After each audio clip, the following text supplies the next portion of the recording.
বন্ধুরা, good evening. কেমন আছো তোমরা সবাই? আশা করি সবাই খুব ভালো আছো, আমিও ভালো আছি, কৌশিকীও ভালো আছে। কৌশিকী সারাদিন ব্লগস চ্যানেলটিতে তোমাদের সবাইকে অনেক অনেক ভালোবাসা, বড়দের অনেক অনেক প্রণাম আর ছোটোদের অনেক অনেক আদর ও ভালোবাসা। সবাই সাবধানে থেকো। এই বৃষ্টি, এই রোদ্দুর, ওয়েদার কিন্তু একটু একটু করে চেঞ্জ হচ্ছে, ঠান্ডার দিকে আমরা ক্রমশ এগোচ্ছি। তো আমি কিন্তু আমার ব্ল্যাঙ্কেটটা বার করে নিয়েছি, মাম্মার ব্ল্যাঙ্কেট বার করে দিয়েছি, যেহেতু আমরা একটু এসি চালাচ্ছি। নতুন এই যে আমাদের বন্ধু হয়েছে, আবার কতদিনের জন্য ওনার সাথে আমাদের আর সম্পর্ক থাকবে না, তো তার জন্য একটুখানি ঠান্ডা ঠান্ডা হাওয়া খেয়ে নিচ্ছি।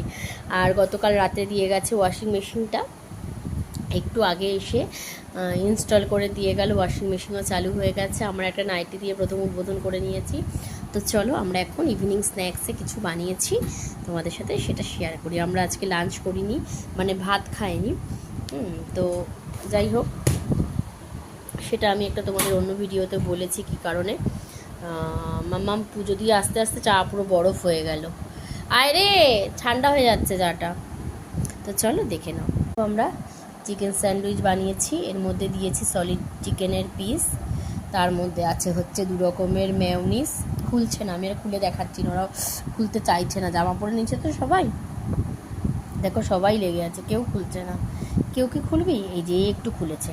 2 রকমের তোমার মেয়োনিজ দিয়েছি, চিকেন, ক্যাপসিকাম, পেঁয়াজ, গাজর, বাঁধাকপি, লবণ, গোলমরিচ আর চিকেন, এই হচ্ছে আইটেম। তো এই দিয়ে বানিয়ে নিয়েছি, সুন্দর করে কাটিং করে নিয়েছি। তো তোমরা জানিও কেমন লাগছে দেখতে। আর এই হচ্ছে দাদা একটু চা দুধ দিয়ে গেছিলো আর কি, যেহেতু আজকে বাড়ি থাকবে না, তো এই জন্য তো ভাবলাম ঠিক আছে চলো তো একটু দুধ চা খাওয়া যাক অল্প। আর দুধটা ভীষণই পাতলা, মানে ভালো লাগে না, এই গোয়ালা দুধ দিয়ে যায়, ওর থেকে মনে হয় রেটকাও বেশ আসে। যাই হোক, একটু ফুটিয়ে নিয়েছি, নিয়ে একটু চা বানিয়ে নিলাম অল্প করে। তো কেমন খেতে হয়েছে দাঁড়াও খেয়ে একটু বলি এক চুমুক দিয়ে। দুর্দান্ত হয়েছে চাটা, কারণ একটাই, পাতলা দুধ, তেলটেলে, তার মধ্যে একটু আমি অল্প একটু জল দিয়েছি, যদি দুধটা কেটে যায়, এখন অনেকক্ষণ আগে দিয়ে গেছে তো। এতটা চা পাতা দিয়েছি, চা পাতাটাকে এখন বাটি করে রেখে দেবো ফ্রিজে। কালকে 1 প্যাকেট দুধ নিয়ে আসবো, বা আজকে সন্ধ্যেবেলায় একটু পরে বেরোবো, ওইটা দিয়ে আরও 1-2 দিন আমার চলে যাবে। অতটা চা পাতা তো নষ্ট করা যাবে না, বলো বন্ধুরা।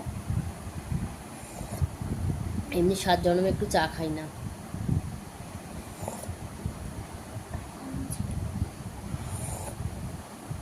জাস্ট অমৃত, ও সুপার লাগছে, সুপার। তো চলো আমরা খেতে থাকি, এনজয় করি, তোমরা ততক্ষণ ভালো থাকো, সুস্থ থাকো, নিচে